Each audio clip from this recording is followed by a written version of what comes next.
Now, this is where we get all bogged down and confused. He said, this priesthood, or this high priest, when it talks about it, says, has no father or mother or genealogy, nor beginning of days, nor end of life, but is made like the Son of Elohim, remains a priest forever.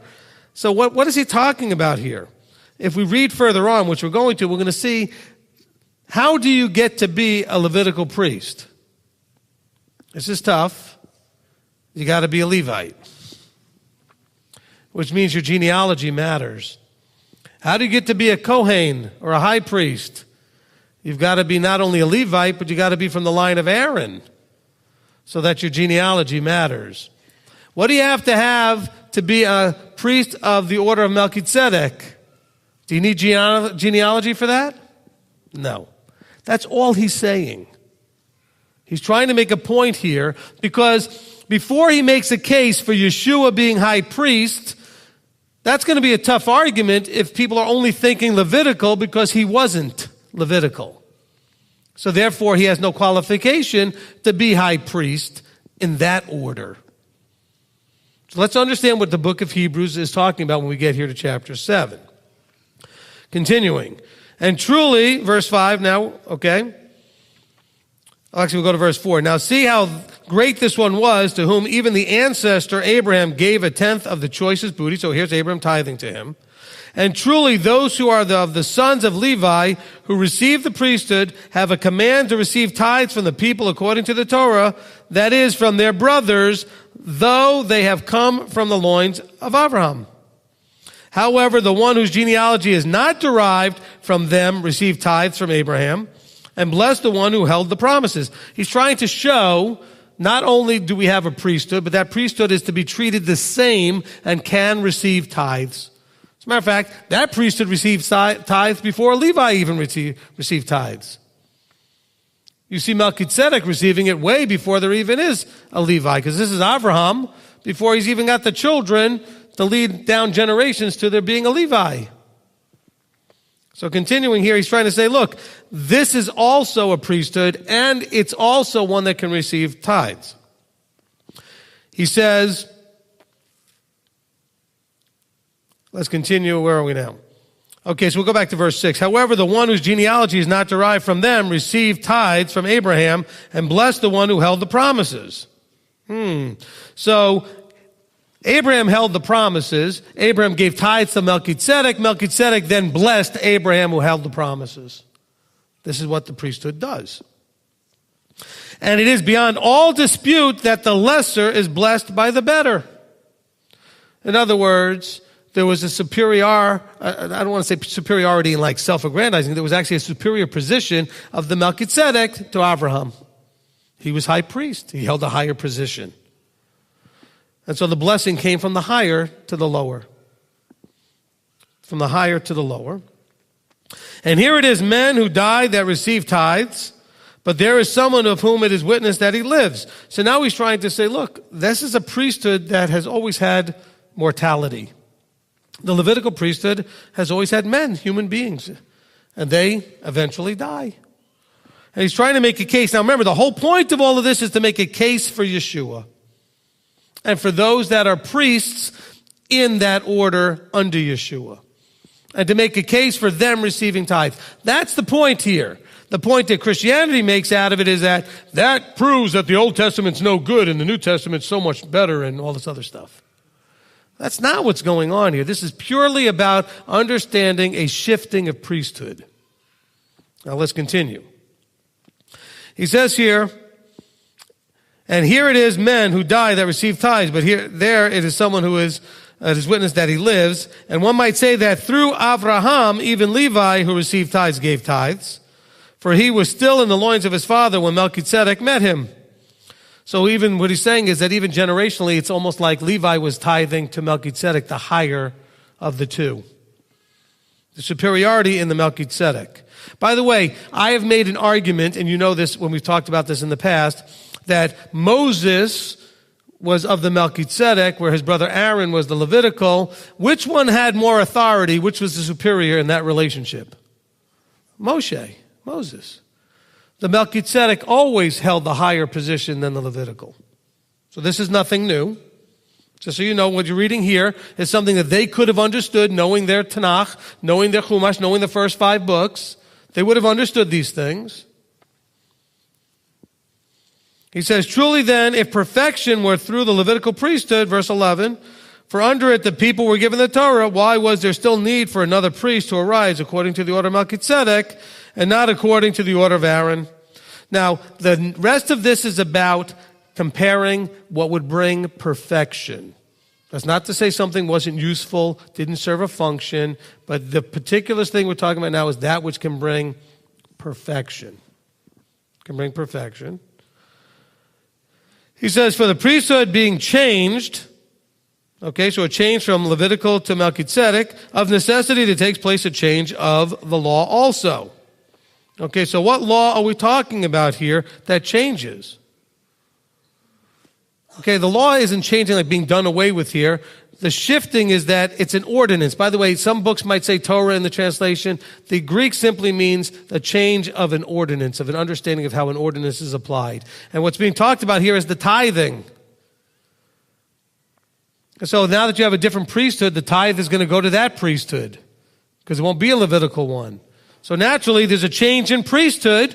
Old priesthood is leaving because it's being wiped out. Not because they're leaving, but they're being wiped out. The new priesthood is in place. Those that are of the Melchizedek. What is the Melchizedek?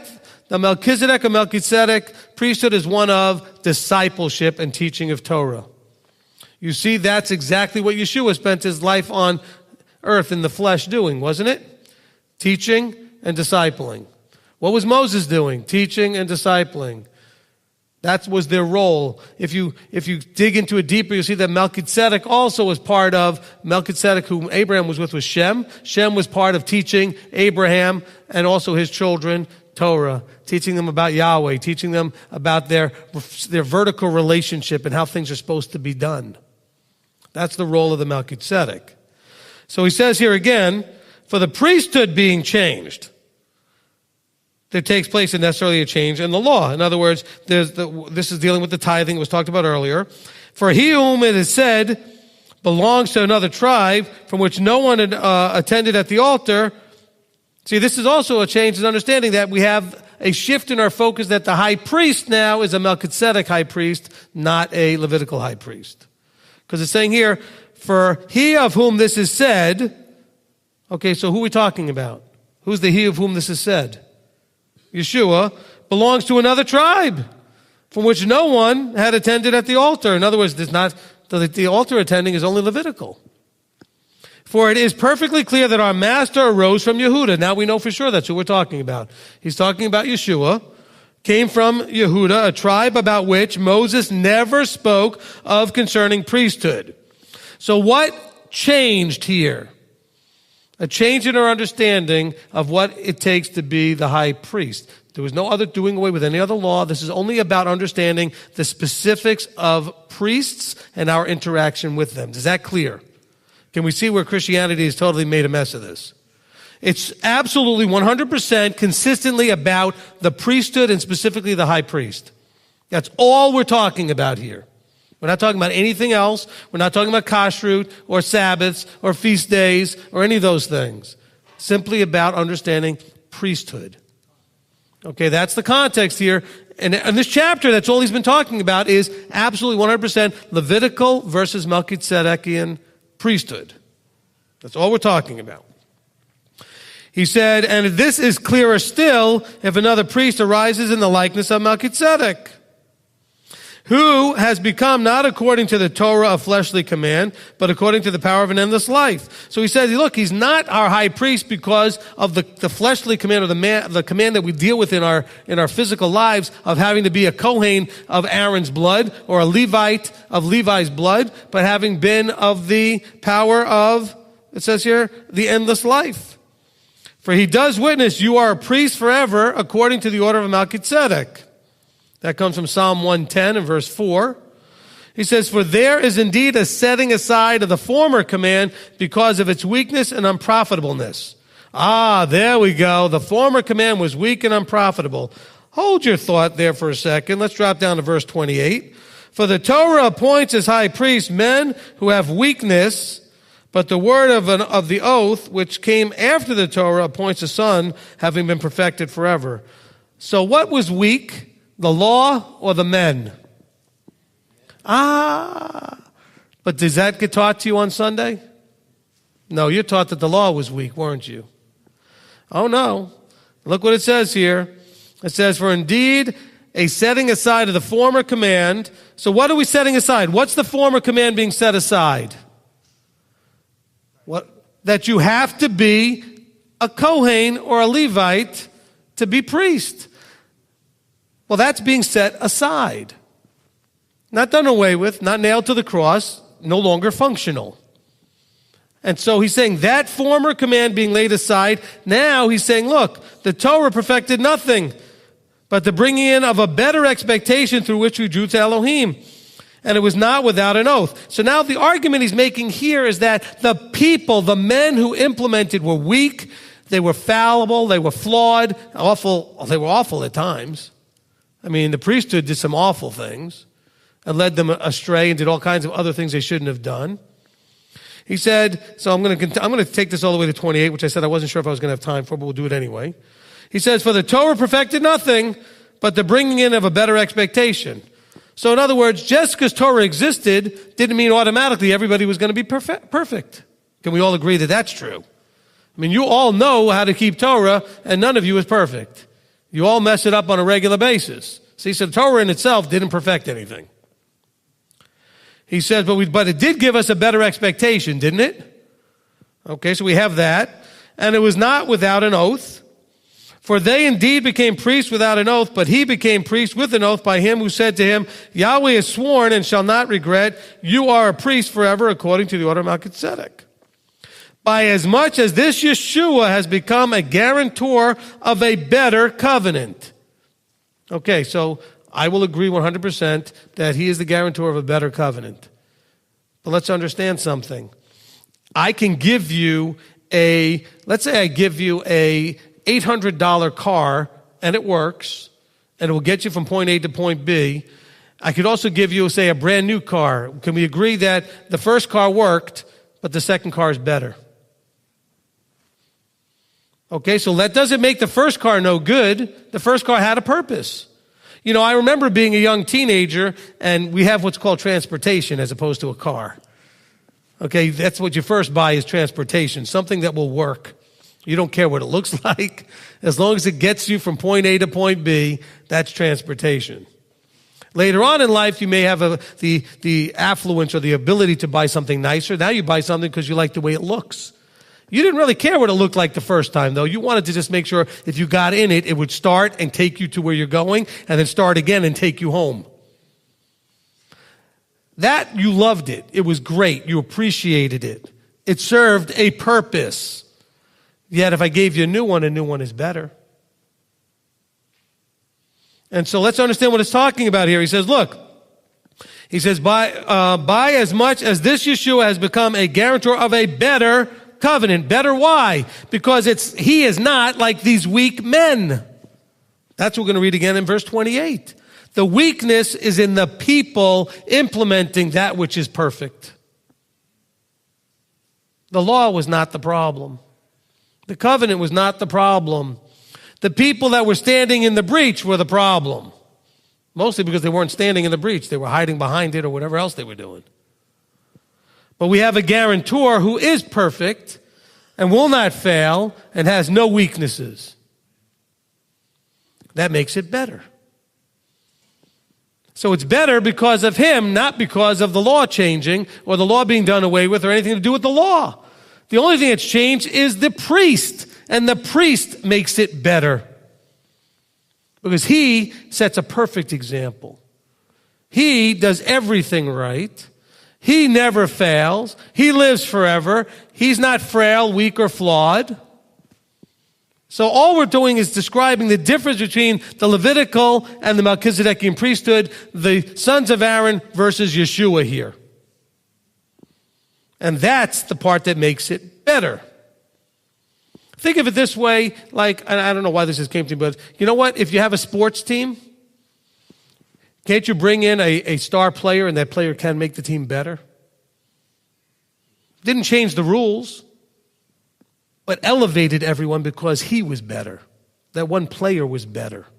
And then if that player is a really good player, instead of just being exalting himself, he can elevate everybody else around him to be better. The sport didn't change. The rules of the game didn't change. There was the one person coming in that made it better. Here, the same thing. Yeshua makes it better. It's not because the one was thrown out, all the laws and everything else, and new laws were brought in. Because that's never being discussed in here. All that's being discussed in here is priesthood. Let's continue. And indeed, verse 23, those that became priests were many because they were prevented by death from continuing. So in other words, no, they kept dying off, and they had to bring a new priest, and they would die off, they had to bring a new priest. And so guess what? Every time there was a change of the guard, so to speak, you never knew what you were going to get. Some were better, some were worse. Some were better, some were worse. You don't have that problem with Yeshua. He's the same yesterday, today, and forever. We have a high priest that doesn't change. Amen and amen and hallelujah. It makes life a whole lot better. He says, but he, who's the he here? Yeshua, because he remains forever, has an unchangeable priesthood. See, there's the key word. It's unchangeable with him. It was changing all the time with those that could die. The law didn't change. The quality of the leader changed because they were mortal. They were fleshly.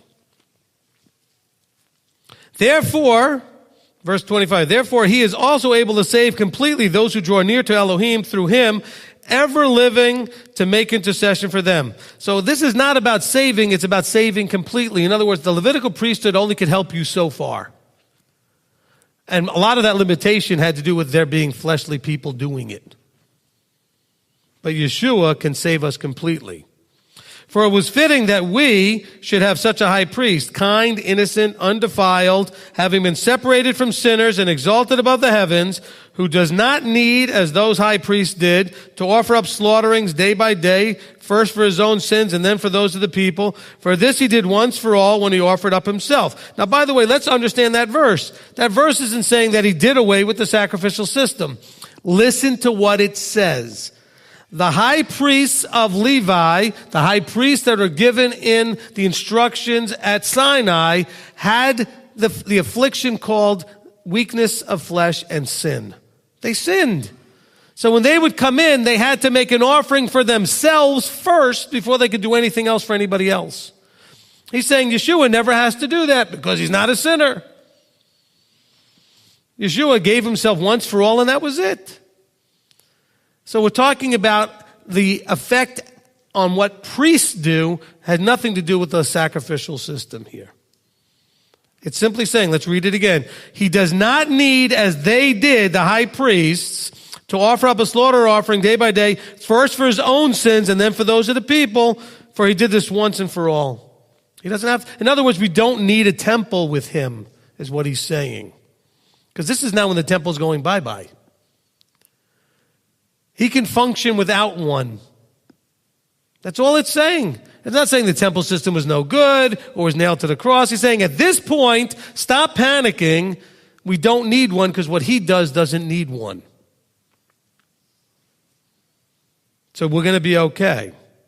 He says, for the Torah appoints as high priests men who have weakness, but the word of the oath which came after the Torah appoints the Son, having been perfected forever. Are we getting this now?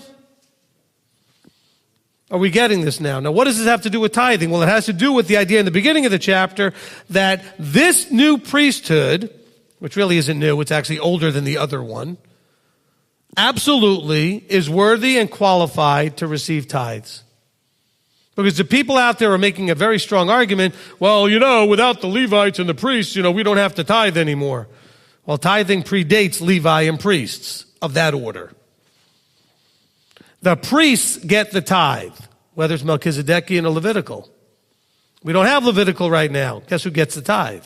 The Melchizedek one. So now you got to find out and figure out where's the Melchizedek priesthood so you can give them the tithes and offerings. And I'm telling you that as far as I understand it, and hopefully you see it too, it's the one who's discipling and teaching you Torah. Because that's what Yeshua did, and that's what he trained his students to do. He says, go out and do what I have done, disciple the nations. He didn't just say teach and share the good news. He said, go make disciples. That's a very strong, intimate teaching relationship, teacher-student relationship. That's the ones who should be getting your tithe and your offerings.